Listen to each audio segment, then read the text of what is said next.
Hey everybody, Jimmy with the Triple C Collective, and Collin here. and Hey, we are back, baby. We are hey, back with hey. vengeance. We are Yeah, back to protect our speaking city. of vengeance, yeah. Speaking of we vengeance, are, we're doing Batman Day here, huh? yeah, we are here to talk about the one, the only Batman, and we've got Batman Day 2024 here. We're doing all kinds of stuff. Go check our Instagram and our Facebook for all of our stuff. We've got old unboxings up there. We've got my Flash review up there. We're doing our top 3 comic books today with Colin and I, and then Ed and I are jumping into our top 5 Batman movies that have been released in theaters. So stay tuned for that. That'll be dropping here on Batman Day. We're just giving you all the Batman stuff.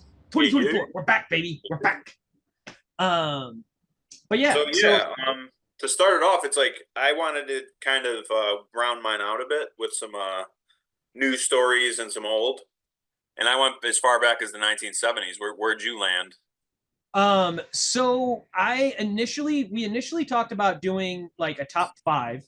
So I Yep. went back. I went back originally when we started with the top 5. I went back to the 80s because I'm not gonna lie, 80s comics Batman is like so much of like my jam. Of like I just love it. Everything from like Year One, Dark Knight, and stuff. Well, guess what? I'm not talking about any of that today. I'm really excited because like as much as I love that 80s stuff, I feel like it's talked about a lot. And not saying that we won't talk about it here on future, off the spinner racks and stuff or anything like that. Today we're just starting with our Batman. But like really, like the 80s is where I went back to. Specifically Grant Morrison and some Elseworlds is where I started. But for And you'll me, see with my 70s pick here, Steve Englehart's Batman. A lot of the foundation of what the 80s Batman becomes is definitely laid by my man. And it's pretty cool to see that. You know what I mean? Like, because the 70s was rough for Batman, like very rough for DC in general. But Batman was just kind of, after the 60s, Batman was relegated to like a goofy character almost. And what we think of as Batman is definitely different than somebody growing up in the 1970s might have thought as Batman. So Steve Englehart kind of was taken from Marvel and had some trouble over there. So he came over to DC, who was not doing good, kind of a sinking ship. But he's like, if I could do Batman, I'll call him. If I could do Detective Comics, and he went in and did his thing. well, right, because For a bad era, he's a bright spot. well, and like, so he kind of sort of leads that early renaissance of what we see of like the 80s Batman and stuff, Yep. going from that very campy, that very big and like bright, 1960s Batman and stuff. And we're not like hating on it. It's just a different type of Batman for a different time, for something that like I own it. I own the Blu-rays of Batman 66 because like I'm one of those people that you got to go back, you got to check out that history. If you say you're a fan, you got to give it a chance. You don't have to love it all because nobody should love everything. You should be No, able no, to have no. an opinion to dive in and out and all that kind of stuff and be able to Called change your opinion. appreciation, not love. You don't have to Exactly. love something to appreciate it. It, So yeah, this story basically. So I'm gonna just dive right in, I guess. My yeah, do it. first story on this list is a collection of comics, but it's Strange Apparitions. Uh-huh. Steve Englehart and Len Wein. It collects Detective Comics 469 to 476, and then 478 to 479. And it again is one of the bleakest eras for DC Comics. And like I said, Steve Englehart's Batman was just a bright point in that, and he really, like I said, laid that groundwork for what was to come in the '80s. Like, kind of like made him a more three-dimensional character in an '80s in a era where it wasn't where he was very two-dimensional, very cartoonish. You know what I Right. mean? And while also kind of diving back into what made Batman Batman, his detective skills, while also layering this like moral complexity of like heroism into it. And this is examined through Silver St. Cloud and his romantic storyline with her throughout this. And she is a great character because unlike Catwoman, who's like his other love interest during this era, is like it's kind of a back and forth with her. It's not so consistent. It's very just like based on pure desire. You know what I mean? Mhm. In that time, and Silver St. Cloud was more grounded, and even in this storyline, she figures out Batman is Bruce Wayne. Bruce Wayne is Batman, and she is down at first. She's like, she's cool. She's an emotionally supportive character still throughout Yep. it. Just like it's really cool to see that happen. And ultimately, Bruce Wayne's in this story, like reflecting on his struggle because of like his personal desires, meaning like commitment to a relationship, and then his ultimate mission as Gotham's protector. And One hold on, one little quick bit about Silver St. Cloud.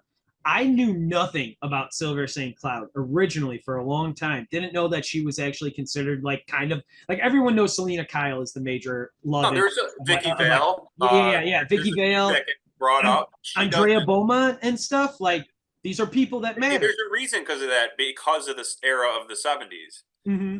You know But what I like, mean? Even though, but this story is very interesting, and it's probably his best relationship.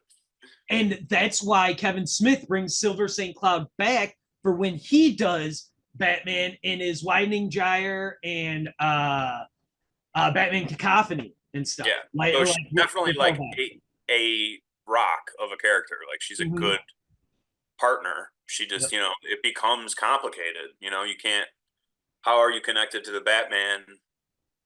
How is that going to play out in your life? You know, your normal everyday life. So throughout the tapestry of the story, like Batman's fighting with classic villains like Hugo Strange, the Penguin, and the Joker. I love the like drawings of the Joker in this, and it's even a new character they mention. Quick mention, it's a Teen Titans character, but it's the Joker's daughter, or the Harlequin they call her. Mm-hmm. And again, just shows like how many influences this particular era had, because you got to think of the stuff we grew up with. The people who made that would have been growing up with this Batman. Right. So I'll get into that in a minute. But yeah, apparently the Joker's daughter. I've never even heard of this character. So it was like or the Harlequin, who is Harvey Dent's daughter, Duella Dent. She idolizes the Joker though after this, big terrorist attack, and she embraces her own chaotic side, showing like that the new wave of villains is going to be worse and idolize the Joker, and Yeah. inspired to take on this life of crime and just chaos just in general. And that we'll see that in the '80s comics for sure come to fruition. So like throughout the story, we see the person connected to all these villains and all these storylines, pulling the strings, I guess, is Rupert the boss, Thorn, and he's a character that also shows up throughout you know the series, this animated series and stuff. He's basically a corrupt councilman who is trying to take down the Batman for his own Yeah. That's enterprise. awesome. Rupert Thorne, because Rupert Thorne is like another like Carmine Falcone or Sal Yeah, Maroni in Batman the Animated Series. so He's he's like just a another city like councilman. mobster gangster. That's how mobsters work, right? They get into Yeah. politics and they work with the other hand, shaking the invisible hand and all that. And he's that character who, he even results in this storyline because Hugo Strange and Batman have a because this the theme of this is very much identity. And Huh. Batman gets his identity figured out by Silver St. Cloud and also Dr. Hugo Strange, who he figures it out, but under torture from the boss, Rupert Thorne, he doesn't give it up because it's like his power. It's Yeah. like he wants to keep. It's like when a criminal doesn't want to tell you where the body is or something because it's their thing. You know what I mean? Yeah. It's like they get some control still. That's his. That's what he's going for. And at the end of the day, Steve Englehart definitely stripped Batman down to like the basics. He created this three-dimensional character. He stopped with the wacky slop. He was exploring themes of like big themes like corruption, love, identity, which Mm-hmm. ultimately culminates in this climax that tests Batman resolve in his relationships with those he cares about. And I don't want to get too spoilery, so I'm not gonna tell you what exactly happens there at the end. But I really think y'all should give this storyline a shot, especially since it's the Bronze Age and it gets ignored a lot. But It's a foundational representation of the Batman story we recognize. From the story beats to the art direction, there's also a clear connection between the themes and style that will eventually show up in spades for Tim Burton's 1989 Batman movie and the Bruce Timm follow-up animated series, which, you know, he even wrote early story for WB for the Batman. So like he wrote they first one they wanted one with like too many characters, and he wrote it, and then kind of convinced them to break it down even more, and then he wrote it, and even in it's not even a script, it's what you it's called something else, but just an idea of what the movie could be like, and Yeah. it's definitely very interesting, to say the least. Very it's setting the stage for Tim Burton to step in and take over. Yeah. Well, with that, do you have any more that you want to talk about? Strange apparitions. No, just I'd say just check it out. There's some really cool character like villains in it, from Doctor Phosphorus and like all these like little lower grade villains that show up, but also like Deadshot shows up, which is cool, and like I said, Hugo Strange, the Penguin, Yeah, great characters. Two Face, Clayface shows up. that's awesome. Yeah. Um, okay, cool. So then I'll dive into my number three, and I will bring us a little bit more into what I will call the modern age of comics in DC. And I will bring us to Detective Comics 1000. My copy, as some of you might see, I've got my cover signed by Greg Capullo and Scott Snyder. But the story I really want to talk about is Manufacture for Use. And this is written by my hero, Kevin Smith, and one of the all-time great comic book artists, Jim Lee. Kevin and Jim have worked on a ton of different stuff together. They've got their friends, listen to those. Fat Man Beyond, early Batman, like where Kevin is talking with different Batman creators and stuff. It's great stuff, great history of like, if you just want to learn about comics and like the people who have created and worked with Batman. This story in particular for Detective Comics 1000, I decided to pick because you talked about identity, which is interesting that I have a similar thing. It's not necessarily identity, but it is a very personal, close to the chest, protecting your heart kind of story. And what it is we find out Batman, one of the things that Kevin Smith and myself have always actually loved about Bruce Wayne is his like scummy alter ego of Matches Malone. Mm-hmm. Oh, nice. Yep. So what it is obviously we see it's less than 8 pages like total. So the first couple of pages is just Batman fighting, you know, different villains from the Rogues Gallery. We see Joker spray some like acid on his chest plate. We see Catwoman like scratch it up. We see, you know, corrupt GCPD people shooting at him and whatnot. So like we see a bunch of this stuff, but it's also then intercut with Bruce Wayne dressed up as Matches Malone. And what he is doing is he is going to the Gotham gift shop.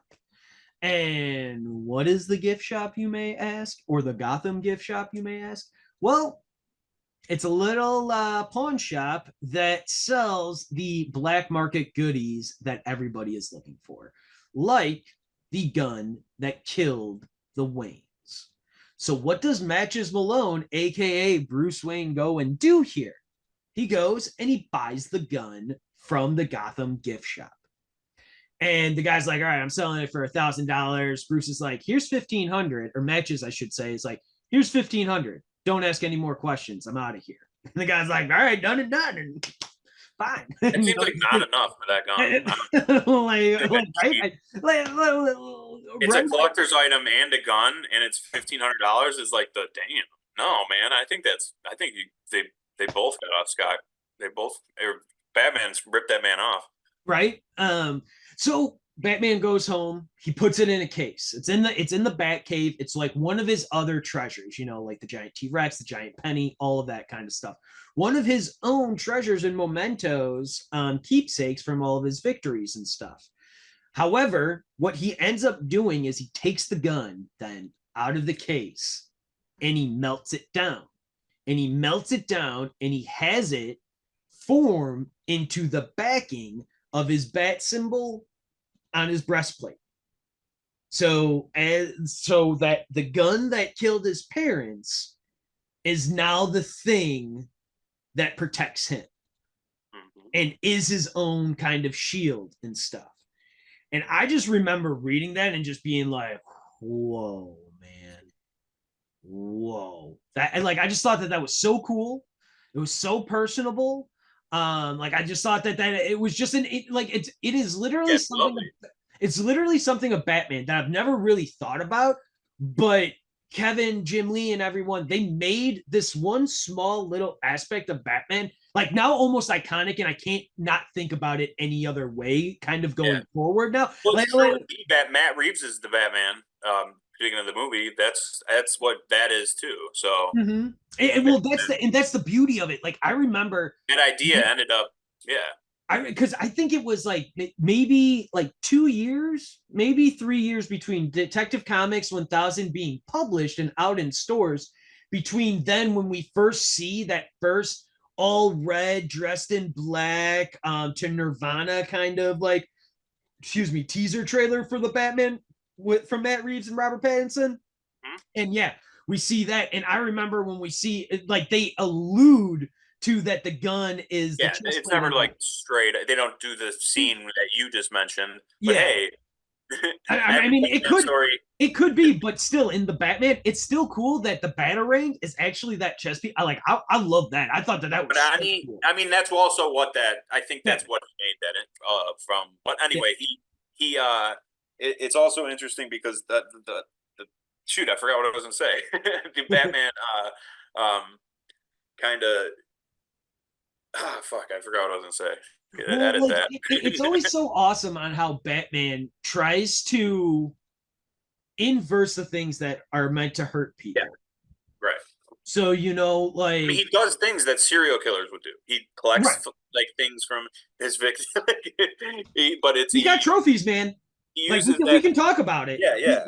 Dude's got trophies. Like, which is the only people we know that keep trophies are serial killers. And he keeps up weapon to himself, but also he uses that energy for good. So he's like it's proof that even if you do have tendencies that are dark, you can funnel them into light, and that's why I love Batman as a character.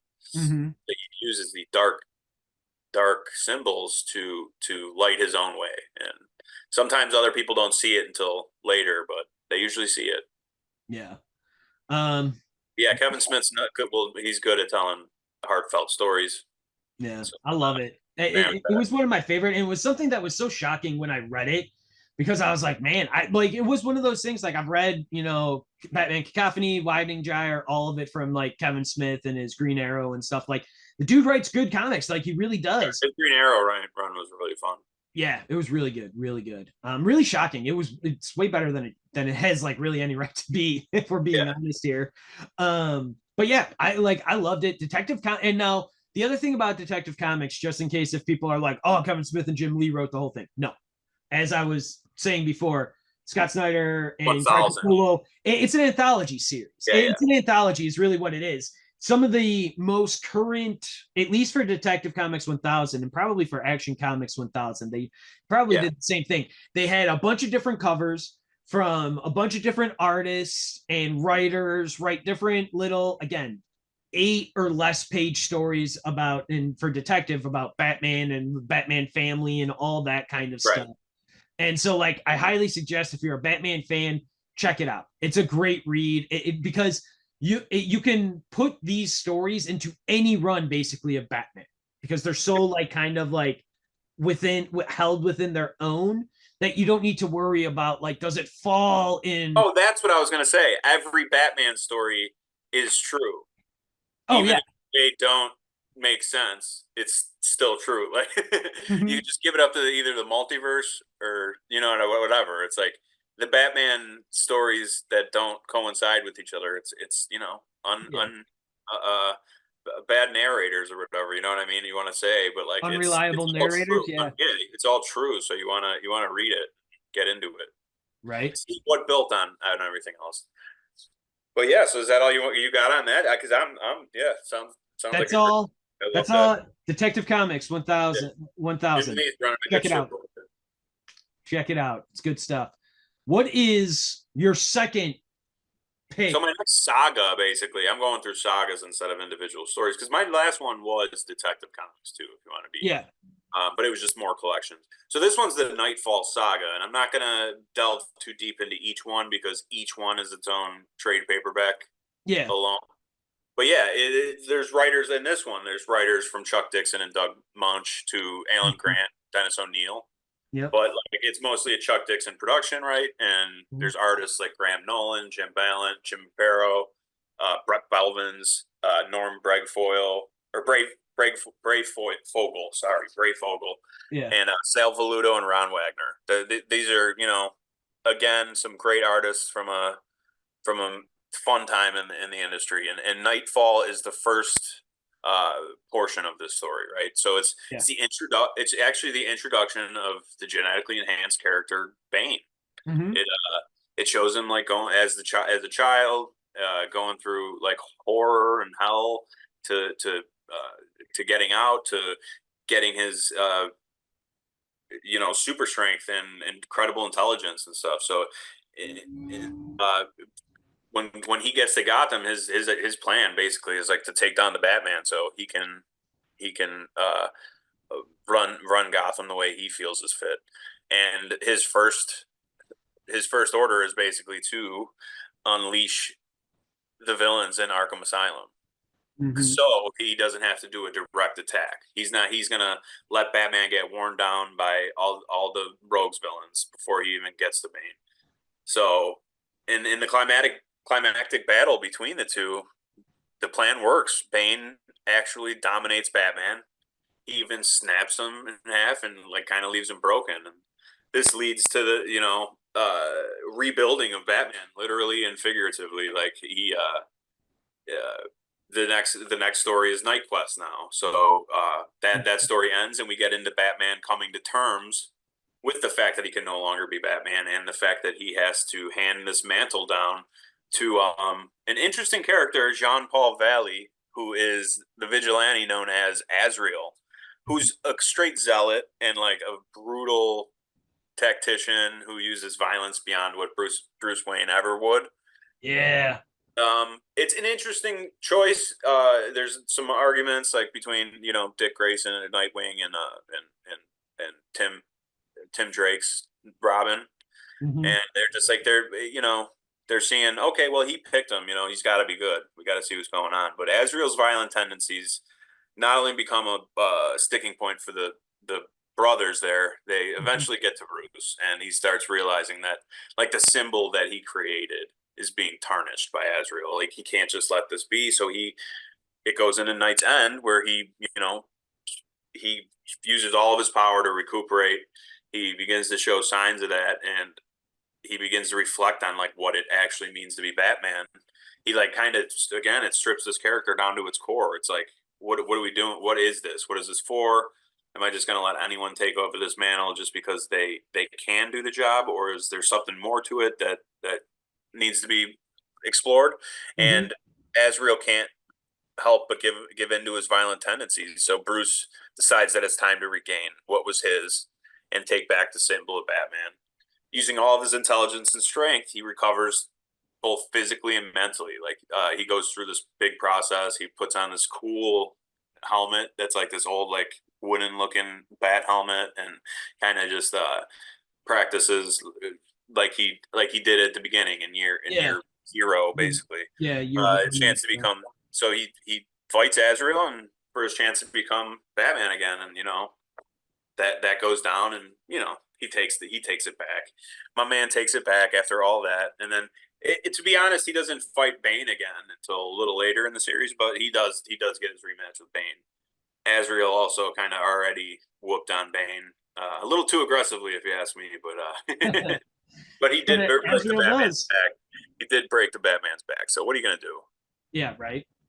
But you should really check this out. The Nightfall series again is one of those series that is pivotal. It also led to Nolan's The Dark Knight Rises. If you didn't notice the similarities there, a lot of the themes show up about like identity, again, legacy, resilience, and ultimately redemption. Uh, Right. it's a great story. It's even got some really like fun elements to it too throughout the darkness. But yeah, loved it. Check it out. It's so good. Nightfall. I love it. It's one of my favorite things. That whole Nightfall thing. Like Azrael's so just like such a brutal dude. Bane Yeah, is insane. Obviously, more recently, at like more or less a great portion minus the Azrael stuff was really brought into Dark Knight Rises from Christopher Nolan and everything, right? yeah, Like a whole bunch of like this whole like Nightfall story and like the broken bat and everything. Like we really saw it come to life there. But like Chuck Dixon also brought like this time he was like a big writer for everybody. Chuck Dixon, Denny O'Neil, all of them were big writers. But Chuck Dixon also started Nightwing by himself as well. yeah. That's why Chuck Dixon is an important writer to me. In that, And Nightwing in this story is awesome. He's got the mullet and like the yeah, Jerry curl. Actually, he's got the Jerry curl action, man. Oh, yeah, it's just so sick. he's great. He's I great, want to see that version of Nightwing so bad. right? I mean, I don't really have anything else other than Alan Grant also went on to right after this time. Alan Grant is still working on Batman the Animated Series as well. Yeah, So if you liked any of his like writing or directing that he did in that series, you'll probably like the stuff that like he dabbles in throughout this series as well. Jim Aparo, he was part of the people that I believe does Death in the Family, if I'm not mistaken, right? Or no, is that Jim Starlin that I'm thinking of? I think it's Starlin actually. Now that I think about yeah, it. I think so. Beside the point, Batman Nightfall Saga, great stuff. Go get it. I know that you can find it at your local comic book shops and trade paperbacks in all three editions, like Nightfall, Night Quest, and what's the third one? Night Sun. I know you Yeah, can find all three of those together, or you can find the whole thing like in an omnibus collected edition. But yeah, go do it. You got anything else you want to say about it? just check them out. It's fun. It's a great Okay. read. So now we're going to talk about my second pick, my second recommendation here. Talking about Batman, The Black Mirror, written by my comic book writing teacher, my online comic class, Scott Snyder, and art by the wonderful Jock and Francisco Francavilla. And the version that I'm actually talking about specifically is the Batman Noir series, The Black Mirror. Now, Black Mirror ran in the original, I say original because we'll get into this a little bit, the original DC Comics run of issues, I believe, what does this back of the book say? Issue 871 to issue 881. Okay. So, and this ran in Detective Comics. So, previous to our 1000 by about 200 issues. And this is great, man. This, similar to what we were talking about here, where like Batman's not really in the picture, Bruce Wayne's not here. This is Right. after Final Crisis. So, Bruce Wayne was thought to die in Final Crisis, did not die, He's out of time. comes back, and like in that Final Crisis time, Dick Grayson actually puts on the cape and cowl. We have Damian Wayne as his regular Robin, and at least in this story, the main Robin that he's dealing with is Red Robin, aka Tim Drake. Yep. So this is great, man. Like this is really awesome. And this is one of those stories that will be similar to my first one in that it's a detective story. Like murders are happening in Gotham and they need to figure out WTF, what is going on? How do we stop this? People are dying, people are being kidnapped. It is young people. And so for Dick Grayson, he has this is what he's dealing with. Batman was gone, he put on the cowl. Batman came back and then was like, psych, I need to go actually incorporate the entire world and do Batman Inc. right now. So that's what Batman's doing. So still the city of Gotham, the people of Gotham just know that there is another new Batman around. Nobody really knows, except for obviously Jim Gordon, who, if you know, you know, but you know, like he knows, but he doesn't know, but he knows. Because one of the funniest things in this story is one of the first pages in it, and I sent it to you, and it is them on the rooftop, and it is Jim Gordon bending down, looking back up, and being like, "Whoa!" And Batman, aka Dick Grayson, is like, What's wrong? What's wrong, Commissioner?" And he's like, Commissioner Gordon is just like, "Still freaks me out to see you standing there when I look back up." Exactly. Because I am so used to you just not being there.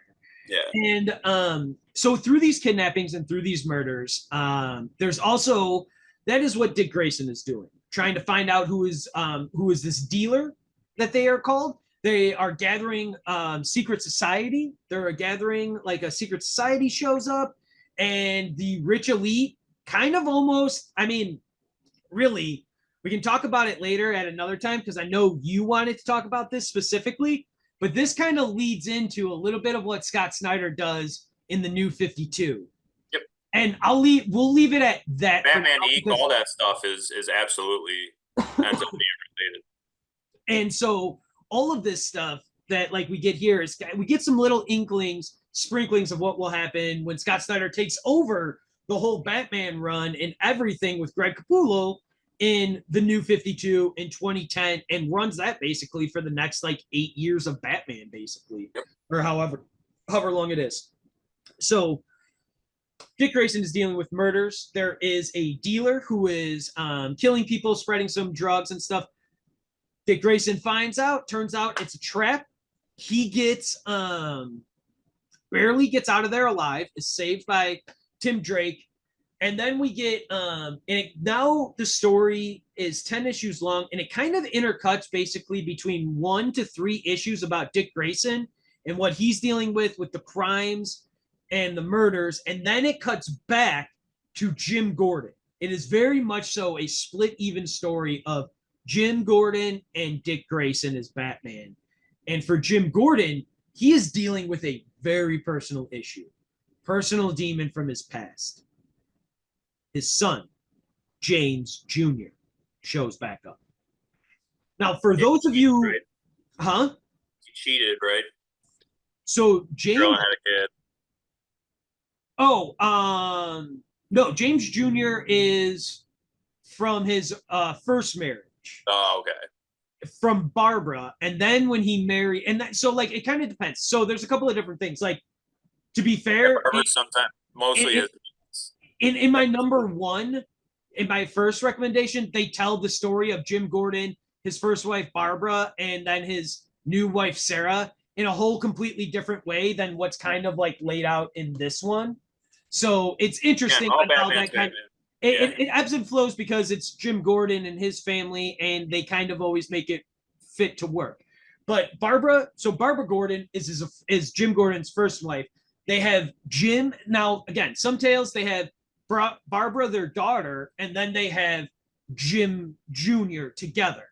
In this case, for here, they don't really talk about it, but it is assumed that Barbara and Jim are both Barbara's kid. Or no, Jim is Barbara's kid, and Barbara Gordon, like aka Batgirl, aka Oracle, is actually from his second marriage with Sarah in Black Mirror. Yeah, he cheated on Barbara with Sarah. Now, again, it's like Jim cheated on Barbara. Yeah, so that's what I was asking there. Oh, yeah. So there is that Barbara and him are divorced. He is now dating / married to Sarah through this Black Mirror thing. So yes, Uh, you're right. You're right in that sense. That did. He did Uh, cheat, and yeah, then he but he did cheat. he cheated on his pregnant wife, which is pretty dark for Jim Gordon. But yeah, Right. you know, Right. And it's no one's part of the perfect. and like it's also like there's so much to that because a lot of those answers kind of do get kind of set up in Batman Year One, if we're being honest, but we can dive into that at another time. So Jim Gordon's dealing with his son coming back. The thing is that Jim Gordon's son has a dark history surrounding people dying in strange circumstances where most evidence points to Jim, but there is not the smoking gun, the bloody knife, the fingerprint, there's not that last final bit to really tie his son being a psychopath and Yeah, exactly. having a 10 plus year history of like hurting people, old bullies, and like things like that. So Jim Jr. comes back into his life and he's like, Dad, I'm not here to try and upset you. I'm not here to try and upset Barbara. I am trying to get my life back in order. I went to a drug clinical trial. I got put on some Dexamine, and it's meant to help him with his psychosis and kind of get him going from a place where he has no feelings to feeling some feelings. And in that feeling of the feelings and everything, he starts to get better. So he starts searching out his family.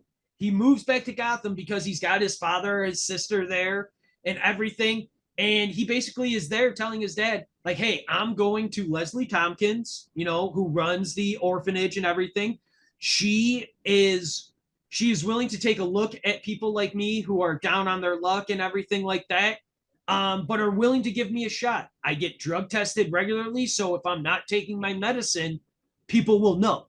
Like, Right, if, right. if things are not like as they should be, people will know, and all of this will happen. And so all of this goes through, and just so you didn't spoil much of your other story, so I'm not going to spoil much of this because I can't. I have to put up kind of a block right here Yeah, because the way that the dealer, Jim Gordon, Leslie Tompkins, and Dick Grayson all mixed together in this story is pretty awesome. yeah, And yeah. the little breadcrumbs that you get is great. And They then weave you it together and nicely. and then it gets all put together so nicely. Yeah. Um so yeah, I highly recommend Batman, The Black Mirror. Like I said, I have the noir version, which is the black and white version. My shirt has the color. This is my shirt is actually this is a very iconic image from Jock from it, so I love it. I also talked about the roof ceiling, and I showed you guys the cover here of this. Yeah.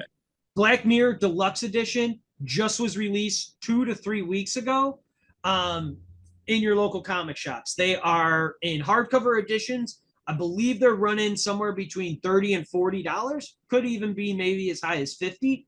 Don't remember the exact price, but they are out there now. A whole new collected edition. I almost bought it, but I do have the black and white. I like the noir style. It's a detective style. There's just all of this that I love of this. Go check out the Black Mirror. Collin, what is your number one recommendation? All right, number one and final for me recommendation is Scott Snyder. He his basically his passion project ended with Dark Knight's Metal, Mm-hmm. and I love this story. It follows his popular New 52 run, which we were just talking to, and it's one of the most fun, like over the top major events in DC history, in my opinion. It's crazy. It's be ready for just anything in this story. It like Metal, it just doesn't take itself too seriously while also being very serious, right? So, anyway, let's get to it. The story is a continuation of the Court of Owls saga, right? And the shady organization that kind of has been intruding on Batman's life since the beginning. And anyway, Batman discovers this metal and some journals from Hawkman Carter Hall, and he basically ties his past and like the multiverse to this metal, but all roads are leading to darkness on this one. literally. Batman goes it alone, unfortunately, until he realizes he faces like a new threat from a dark dimension where like all the nightmares fueled by like every bad thought Mhm. any of the heroes have had have an existence here. So like all the heroes and villains, these nightmare fueled versions exist in this dark multiverse. So basically, in this world, in the dark multiverse, the god of this place is Barbados, this like big giant bad god who used to, who's kind of wanting the darkness to take over the light. Right? Yeah. That's his mission. He feels you'll see through the Batman Who Laughs, which is another character we see who is basically his right hand man. He is a character who goes and collects all the different multiversal Batmans that basically took over identities of the Justice League. So the Batman Who Laughs in particular is uh, a version of the Batman who killed the Joker Uh-huh. and took over, and he got infected, and in the process becomes infused with the Joker's like chaotic malevolence, but also has Batman's intelligence and skills and can do everything Batman can do. So Uh-huh. he's one of the scariest characters you can come across in DC, basically. And he goes and gets all these knights basically for Barbados, including Red Death, who's like the Flash, the Murder Machine, who's like the Cyborg. You get the Merciless, who's the Wonder Woman. He puts on the helmet of Ares. Then you get the Devastator, interestingly enough, who's like the anti Superman because uh, he becomes an apocalyptic version of Batman. Right. Then you get the Drowned, who's actually a female Batman, and she takes over the It's like a Mira version of water. Batman. Yeah. It's Aquaman, right? So Yeah. then you get the Dawnbreaker, another cool character who's a Green Lantern Yeah. recipient. Yeah. So he has a ring that he kind of drags into the darkness with him. Then and his ring ends up, instead of being the light that it's supposed to give, turns into this corrupted ring that envelops darkness or envelops lightness and just takes over. But yeah, so they're recruited with because their worlds are all getting destroyed in the meantime. So he's going Yeah. through all these worlds, and minutes before these worlds get blown up or taken off the grid, the Batman Who Laughs comes in and offers them a new domain. Why don't you go to this other our Earth to take over basically, and you could do whatever you want there. You could save Yeah. whoever you want. You could kill whoever you want. Basically, it's very metal in its nature. It's got gladiator fights. It's got crazy sword fights and just it explores crazy cool themes, including fear and like the very nature of darkness taking over light and dealing with the consequences of like Batman's actions. Like he does a lot of things on his own that not only affect his teammates but also like his Bat family, like especially Nightwing and Damian at this point, not telling him what's going on. He's got other people working for him, like he finds his name throughout this, but there's a new Bat character who is Duke Thomas. He takes over the role of like Gotham's daytime protector as the Signal throughout this. But yeah, it's an epic battle at the end of this that kind of sets the multiverse anew, and like this event culminates and redefines the DC Comics moving forward from there as new heroes even start to pop up and villains too. You don't know what's Yeah. what. And if you like a dark adventure, if you like a fun, just like out of pocket wild storyline, and this one's for you. It's like you could tell Scott Snyder's just having fun. Like you could just tell throughout while reading it. Like he even says at the beginning, like this is I've been waiting for 10 years to do this, tell Yeah. this story. There's also a corresponding soundtrack to this that I also recommend, and death metal too, especially has one too that I recommend. But we'll get into that later. But I would definitely check out the comic, and if you want some good music to go along with it, check out the go to YouTube and check out the music they put together. They compiled to kind of match the vibes of the book. It's really cool, and if you like metal, you're gonna love this. Excellent. Dark Knight's Metal, man. So great. One of my favorite things about remembering Dark Knight's Metal being published originally was the foil covers, man. Yeah. They gave out some of the coolest freaking covers ever DC's great with it. DC's for that cover for games that is stuff. And like I've had the pleasure of being able to get a lot of my stuff signed by people, different writers and whatnot. And man, everyone always talks about like how fun it was to just be a part of that. yeah. That's really cool. That was a great pick. I love it. Metal is metal, Hey. and it's great. I don't really have anything else to add to that. Do you have anything else to add before we get to my number one recommendation? No, let's go to you. Let's hear. All right. So my number one recommendation is Batman: The Long Halloween. This is by the only thing I might consider more sacred of a Batman story to me might be Batman the Animated Series, possibly Batman Mask of the Phantasm, possibly The Dark Knight. Like this is up here as like a top 5 favorite Batman story of all time. Like, it's not even like of all time, of all media, like cartoons, movies, individual, like big event comics like Detective. Like by far, it's one of the most influential things in the world to me.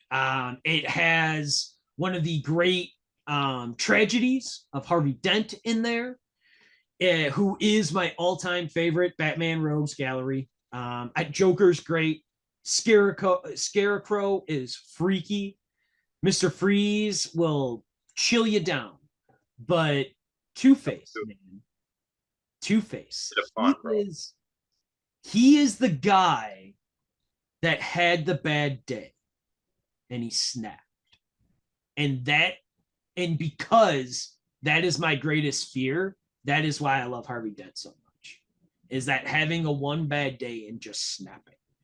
And what you see in this, The Long Halloween, is kind of the lead up of like the anxiety almost to like what will cause Harvey to break, or at least play one of the pieces in it of his like breakage later on. Because I mean, I'm not spoiling anything. Like we all know Harvey Dent becomes Two-Face. Like, sorry if I ruined that for you. Yeah, and it's not like this was the That's first time. Like, I mean, that's like 85 years of Batman. And I was gonna say they just redefined the story in this story. It's not like a first time this happens. And exactly. It's not the first time Harvey Dent becomes Two-Face or anything like that. Yeah. But what this is a series of murders. Happens a lot in Gotham. A lot of my favorite stories are like these like kind of detective, like murder mystery, like what's going on here, what's happening kind of here, looking for questions in all the dark places. And that's really what you get here. Most importantly, though, I want to call out at the beginning of this book. This book was also heavily influenced into like arguably my first or second favorite Batman movie of all time, The Dark Knight by Christopher Nolan.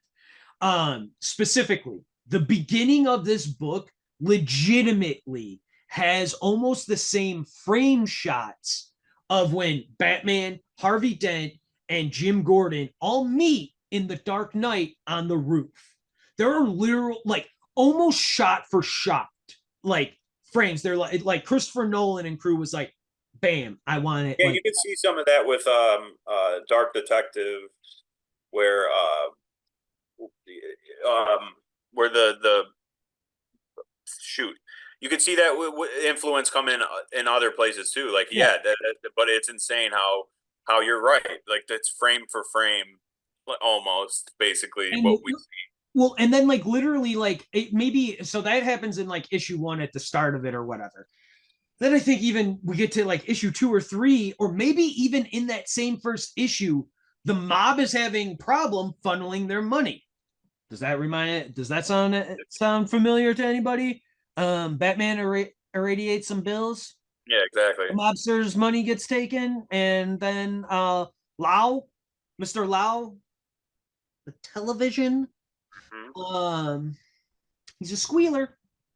And but like Yeah, Steve Englehart too. Steve Englehart was what I was getting at. Was he's also his some of his Dark Knight stories, or oh, okay, yeah, yeah, they're yeah. also direct frame for frame references. It's awesome. It's cool to see. So going back to the Joker and stuff of this though, part of the mob thing is that the there are murders that happen on Halloween and then they happen consecutively over the next year. The mob, like the Maroney family, the Falcone family, all of Gotham is referring to this as the Long Halloween because the murders first started on Halloween and continue to go on every holiday. So Halloween, Thanksgiving, Christmas, New Year's, Valentine's Day, St. Patrick's Day, April Fool's Day, Mother's Day, Father's Day, 4th of July. About National Hot Dog Eating Day and No, no, it's actually Dog Roman Day. holiday, Labor Day, Oh. and then the final issue is called Punishment. And so yeah, it is written. I didn't even get into this. It is written by Jeff Loeb, and Tim Sale. R.I.P. Tim Sale, one of the single greatest comic book artists that was ever out there. We miss you greatly. Your work was so inspiring to this day. They do a whole bunch. They do the Long Halloween. They do the follow-up Dark Victory. They also do another one-off story called Haunted Night. And hold on, I'll be right back here, people.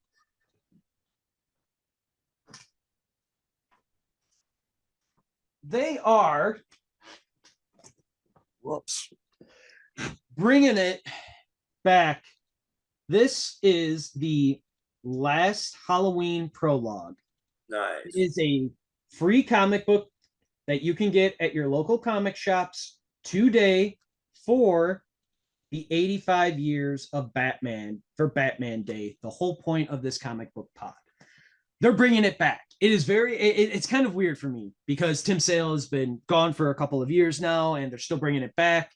Jeff Loeb is still involved with it. Really excited though. Guy doing letters, Richard Starkings. He's been in comics for years and years, but he works with our buddy Chris over at Heroic Signatures on the Conan the Barbarian comics and the Savage Sword of Conan stuff. So Richard, I've been looking at a lot more of his stuff recently because of Chris and all of that. But I'm really excited. Long Halloween is my all-time favorite Batman story. It is a detective story. It is a crime story. It is a whodunit story because if I'm being honest, they give you two of the three. You get an answer of who the murderer is, but they don't make it easy for you to necessarily figure it out because right at the end, right as I actually have no problem saying this is in the book and it happens every single time. The only time it actually didn't happen was in the Dark Knight because spoilers for the Dark Knight 2008. They kill Harvey Dent instead of arresting him. So in the Long Halloween, he gets arrested. Harvey Dent holds out his hands and he's like, "Arrest me, Jimbo." And then as he's arrested and they read him his Miranda rights and all that, Harvey Dent's like, "Hey, by the way, boys, want to let you know there are two holiday killers." Nice. And that's where I'm going to leave that. In it, we see the crime mob bosses, which is awesome to see. Love seeing those guys pop up. We see Dent. We see his wife, Gilda. We see how the mob really attacks them because Dent is going after them, going after their money, going after their life savings, what makes them them. And you get the awesome rooftop conversation of Batman, Gordon, and Dent deciding that they're going to fight the mob together as a team on all sides of it. Man, it's just great. It is just great stuff. And I love it. It is my all-time favorite Batman story. I am really excited that they are bringing back the Long Halloween or this world again for another run. It was so intrinsic to, they just pulled whole frames and stuff, panels right out of the page, put it into the Dark Knight. The one thing, like the mob money being burned, it's great when the Joker does it in the Dark Knight. Seeing Jim Gordon and Harvey Dent burn it in The Long Halloween, 40 times better. 40 times better of a scene. How about yourself? Do you got anything else to add? That's it. I mean, hey, Long Halloween's one of my favorites too, so it was nice to hear. Yeah, it really is. It's so great. Jeff Loeb, Tim Sale, good stuff. You can find it in trade paperback forms. They did The Long Halloween in this noir form as well. So you can find it in a black and white version. You can find it in a hardcover version, or you can find it in the trade paperback version like I did. If you want to be crazy, go look for them on single issues. Have fun trying to pay a whole bunch of money for that, because it's not cheap, because it's considered a seminal, like, iconic kind of series. So those individual issues are not super cheap if you try and find them that way. But with that, recap your top three. Dark Knight Metal. We got Dark Knight's Metal. We got Batman Nightfall. And last but not least, Batman Strange Apparitions. Check them all out. Tell me what you think in the comments. Excellent. So my three recommendations: Detective Comics 1000, specifically made for manufactured for use by Kevin Smith and art by Jim Lee. Second one is Batman the Black Mirror, written by Scott Snyder, art by Jock, and art by Francesco Francavilla. And finally, The Long Halloween, written by Jeff Loeb, art by Tim Sale. And we want to thank you all for joining us. I am Jimmy with the Triple C Collective. You are Collin here. And we hope you all stay safe. Please like and subscribe to our video and to our channel. Let us know what your top three or what your favorite Batman story is in the comments. And as always, I am Vengeance.